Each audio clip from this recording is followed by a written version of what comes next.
ce sont les violences policières dans le sens le plus large et de toutes les victimes qui ont porté et où il y a un regard qui est porté sur la France et que la France n'est pas juste Paris, la mode et la Tour Eiffel, mais quand on tire le rideau, il y a aussi beaucoup de cruauté. Bonjour, je suis Assa Traoré, sœur d'Adama Traoré pour Opendo.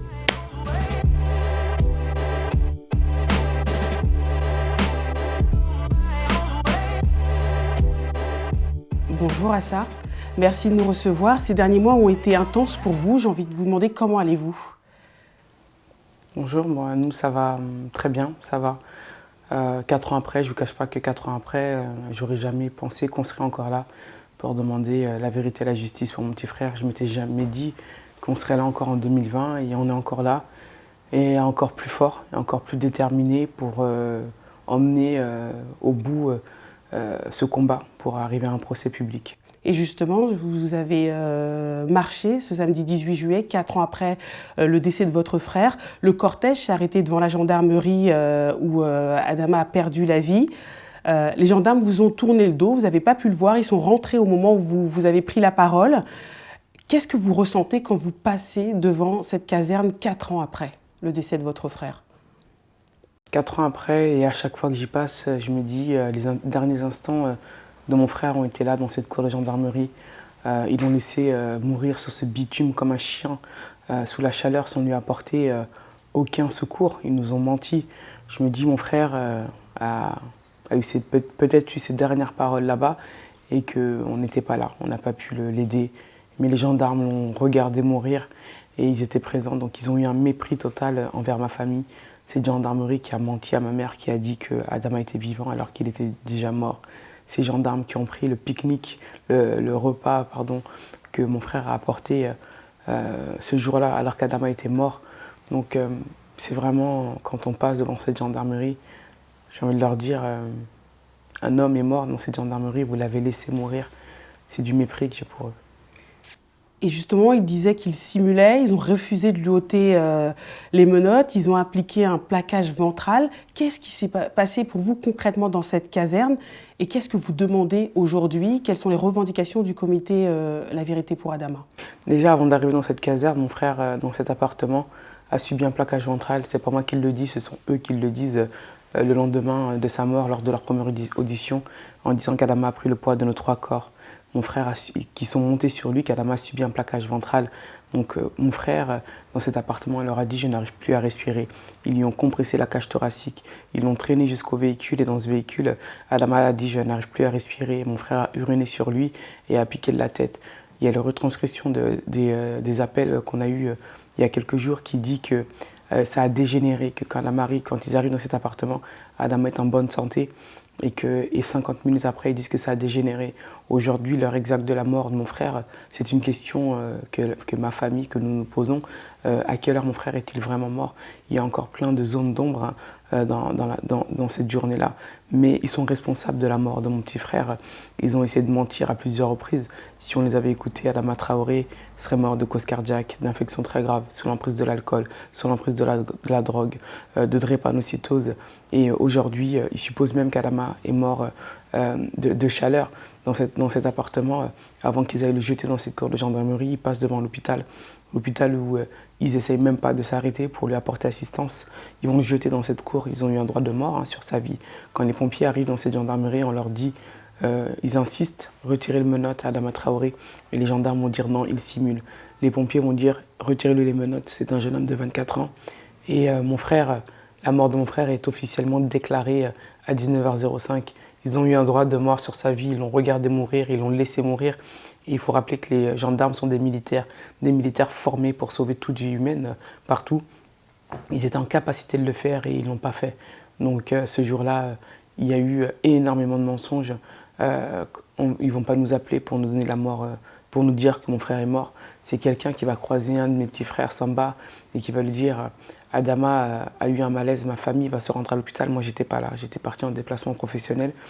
Ma mère et Samba se retrouvent à l'hôpital, il n'y a pas d'Adama Traoré. Mon frère va appeler tous les hôpitaux des alentours et là, il va appeler les pompiers qui vont le basculer directement vers la gendarmerie. Ma mère appelle Tata, il y a 2 mamans chez nous, Tata et Mama. Tata qui est la maman de Adama. Elle dit à Tata, ne viens pas jusqu'à l'hôpital, arrête-toi à la gendarmerie, il se passe quelque chose de pas normal. Et c'est là qu'à 21h, Tata arrive, elle sonne, elle demande au gendarme « Je voudrais voir mon fils, j'ai entendu dire qu'il est fait un malaise ». On lui répond « Madame, votre fils va très bien, vous ne pouvez pas le voir ». Elle va dire « Est-ce que vous avez appelé un avocat ?» On lui répondra « Si Adama a besoin d'un avocat, nous appellerons un avocat ». Et elle va dire cette phrase qui va prendre sens aujourd'hui « S'il arrive quelque chose à mon fils, je porterai plainte pour vous ». Mais ma mère ne va pas partir, elle va rester devant cette gendarmerie. Un quart d'heure après, mon petit frère Chekni va apporter 3 sandwichs que les gendarmes vont prendre alors qu'Adama est mort depuis très longtemps.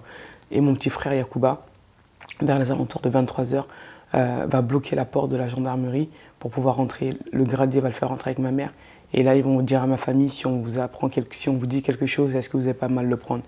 Bien évidemment, ma famille va dire non, parce que pas une seule seconde, on pense à la mort.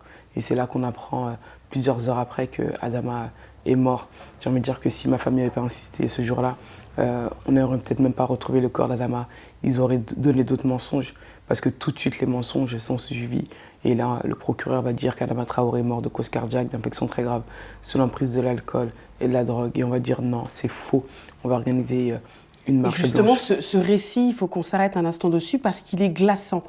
Les gendarmes ne lui portent pas secours, refusent de lui retirer les menottes, ils simulent, on laisse en fait un homme mourir. Pourquoi est-ce qu'Adama est mort? Parce qu'il s'appelait Adama, parce qu'il est africain, parce qu'il vient de banlieue. Est-ce que c'est ça qui a fait que les gendarmes ne lui ont pas porté assistance? Malheureusement, mon frère, c'est pas le premier. Mon frère, c'est pas le premier à mourir sous les coups des forces de l'ordre en France. Malheureusement, le nom de mon frère s'ajoute à une longue liste. Bien évidemment, en France, ceux qui meurent majoritairement sont des personnes non blanches, les noirs, les arabes qui vont mourir. Oui, quand ils interpellent mon frère, ce jour-là, mon frère, sa journée, elle commence à 10h du matin.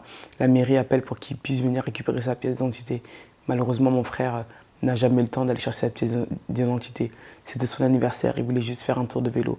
Il a mis sa chemise à fleurs, son bermuda et son bob, et il a pris son vélo. Il voulait juste faire un tour de vélo. Quand il croise les gendarmes, il se souvient qu'il n'a pas sa pièce d'identité. Et il part sur son vélo. Et il faut rappeler un fait historique de l'histoire française.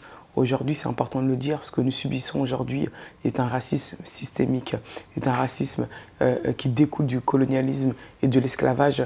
La pièce d'identité, l'origine de la pièce d'identité, elle a été créée pour l'esclave noir. Elsa Dorlin a fait une partie dans son livre.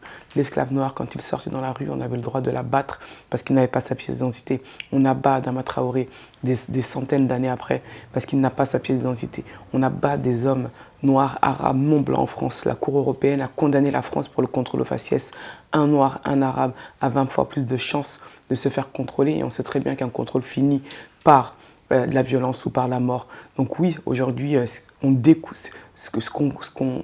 qu'on vit aujourd'hui découle de ce racisme systémique, de l'esclavage, du colonialisme. La France n'assume pas son histoire.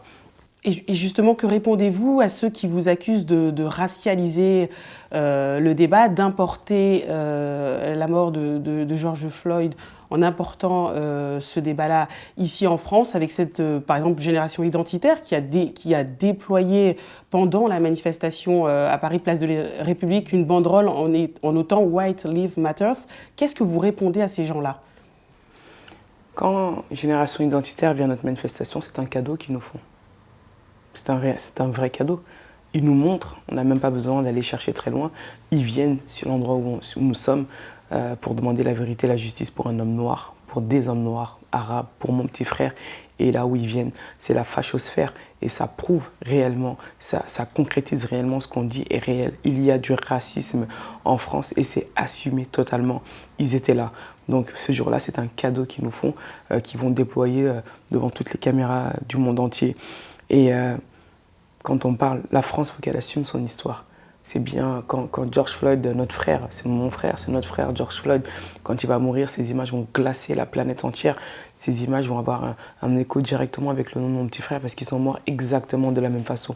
Ils ont porté le poids de ces 3 forces de gendarmes et policiers sur leur corps.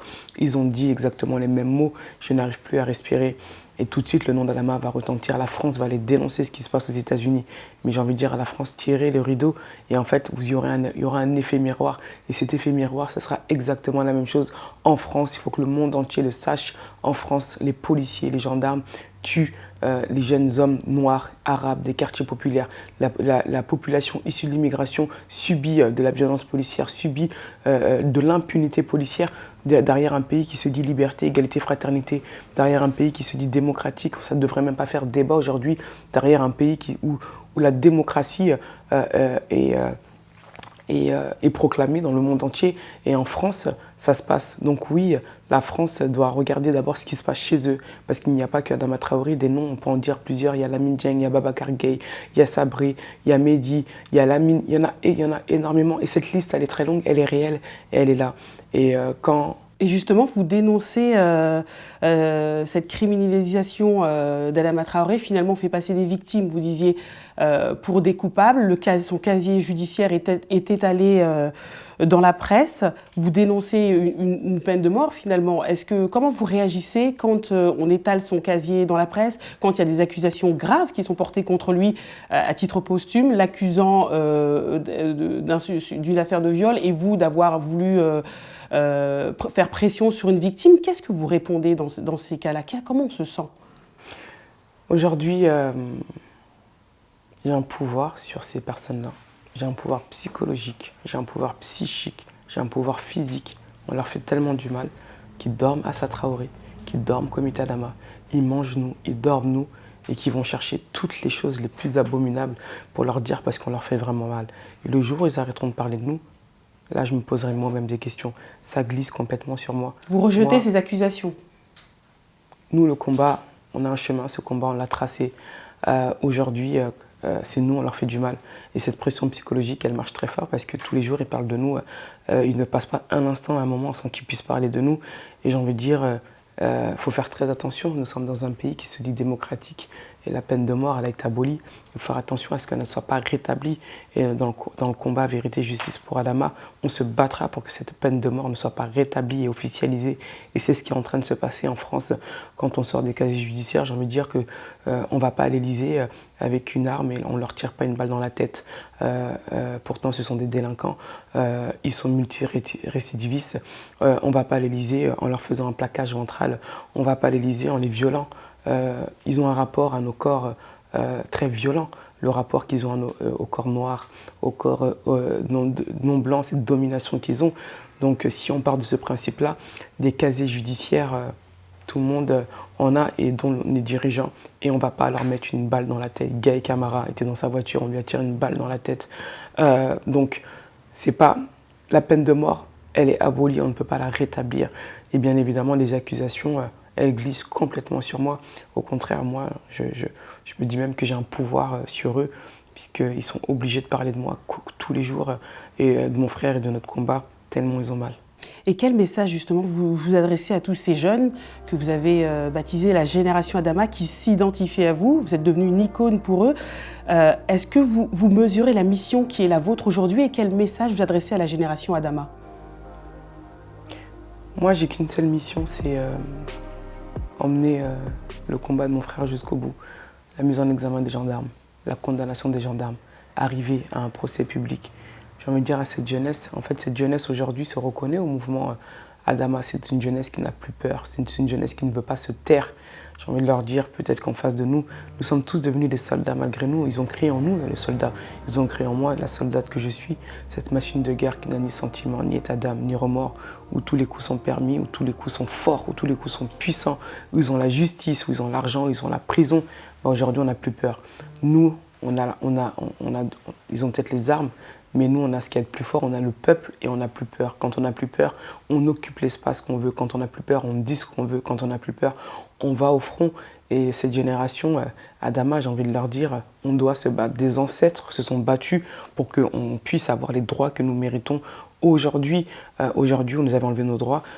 Si on ne s'était pas battu, s'ils ne s'étaient pas battus, on serait aujourd'hui, moi, en tant que femme noire, nous sommes là toutes les deux, en tant que femme et en tant que femme noire, ce droit de parole, on ne l'avait pas avant. Des personnes se sont battues, des personnes sont tombées, des personnes sont parties en prison, des personnes sont mortes pour qu'on puisse avancer dans le monde dans lequel on est aujourd'hui. Et aujourd'hui, on doit être dans la continuité de toutes ces personnes-là. Donc ce combat, on va le porter et on le portera avec le comité Adama. Et vous ne réclamez pas vengeance, mais justice et vérité. Ces deux mots sont importants. 4 ans après, cette affaire n'a pas été jugée. Est-ce que vous avez foi en la justice de votre pays, la France? Et est-ce que vous croyez qu'une vérité verra le jour? On a déjà gagné le combat, Adama. La vérité est déjà sortie. On connaît tous la vérité. Le monde entier connaît la vérité. La France entière connaît la vérité dans la mort d'Adama Traoré. Il faut juste emmener l'affaire sur le plan judiciaire aujourd'hui. Nous avons tous les éléments pour aller sur un procès public. Si on avait fait confiance en la justice, Adama Traoré serait mort de cause cardiaque, d'infection très grave, sous l'emprise de l'alcool, de la drogue, serait mort de drépanocytose et aujourd'hui peut-être mort de chaleur. Si on avait fait confiance en la justice, il y aurait déjà eu 4 non-lieux. Si on avait confiance en la justice, on n'aurait pas eu 17 investigations aujourd'hui. Les 17 investigations que nous avons aujourd'hui, 4 ans après, prouvent qu'il n'y avait pas d'enquête réelle, que ce n'était pas une affaire où il n'y a pas d'enquête. C'est pour ça que nous demandons le dessaisissement des gendarmes mis dans l'enquête et la réclusion de la juge Laurence Lazergue. Mais si aujourd'hui nous avons ces 17 investigations, c'est parce que le peuple français est sorti dans la rue, ce peuple de toute origine confondue, de toute classe sociale, de tout âge, ceux qui la subissent et ceux qui la subissent pas, on était tous dans la rue devant un lieu historique. C'est la première fois en France que devant un lieu historique, il y a autant de monde, plus de 80 000 personnes devant ce tribunal. Ensuite, à Paris, le 13 juin. Donc oui, la pression du peuple va faire qu'il y aura ces 17 investigations, mais seulement la pression du peuple. Et est-ce que votre famille est prête à accepter le jugement qui sera rendu, même s'il dédouane les gendarmes? Une expertise donc a été confiée à des médecins belges. Elle va être rendue normalement en janvier 2021. Est-ce que vous êtes prête à accepter le jugement, même si ce jugement dédouane les gendarmes? Si j'étais prête à ça, on aurait déjà accepté qu'Adama Traoré soit mort de cause cardiaque, d'infection très grave, sous l'emprise de l'alcool, sous l'emprise de la drogue, de drépanocytose et peut-être de la chaleur. Et dans son discours, Emmanuel Macron a parlé de séparatisme, de communautarisme. Pas un mot sur votre mobilisation historique qui a réuni, vous l'avez dit, 80 000 personnes. Qu'est-ce que vous répondez à Emmanuel Macron quand, avant lui, François Hollande n'a pas eu un mot non plus pour votre combat? Le combat Adama, il est là, qu'il le veuille ou qu'il ne le veuille pas. Il est là sur leur gouvernement. Ils vont l'assumer, ce combat, même s'ils ne veulent pas dire le nom d'Adama. Le nom d'Adama règne sur le peuple français, règne sur la France. Et est-ce que du coup, vous pensez que c'est ce combat-là, ce décès de George Floyd qui a permis de mettre en lumière, en tout cas, votre combat et de permettre de se rendre compte de ce qu'a pu subir votre frère? Ce que George Floyd a subi a glacé la planète entière. C'est des images dignes d'un grand film hollywoodien, d'un film d'horreur. Sauf que là, c'est une réalité. Tout le monde va être choqué. Donc bien évidemment, quand tout de suite son nom va faire écho avec mon frère, oui, il y aura un écho fort et puissant. Vous avez des soutiens de poids, Omar Sy, Hélène Sy, Christiane Taubira, Lajli, Geoffroy de la Galerie. Vous avez reçu un BET Awards, le soutien de Rihanna. Qu'est-ce que ça représente pour vous? Le nom de mon frère fait écho à travers plusieurs mondes différents, que ce soit le monde artistique, le monde du cinéma, le monde du sport, le monde des intellectuels. Le nom de mon frère traverse les frontières, va en outre-Atlantique. Donc oui, c'est-à-dire que si le nom d'Adama traverse les frontières, ce sont les violences policières dans le sens le plus large et de toutes les victimes qui ont porté et où il y a un regard qui est porté sur la France et que la France n'est pas juste Paris, la mode et la Tour Eiffel, mais quand on tire le rideau, il y a aussi beaucoup de cruauté. Et vous avez une vie de famille qui est mise entre parenthèses. Vous dites ils ont fait de moi un soldat. Qu'est-ce qui vous fait tenir debout quand certains voudraient vous voir à genoux et sur quelle armée vous pouvez compter? La première des armées, c'est ma famille. Voilà, ma famille, on est une famille très soudée. La cellule familiale Traoré est très très très forte. C'est pour ça qu'ils ont essayé de mettre tous mes frères en prison, essayer de la casser, mais c'est impossible. J'ai un comité, le comité Adama, qui sont des soldats des premiers rangs.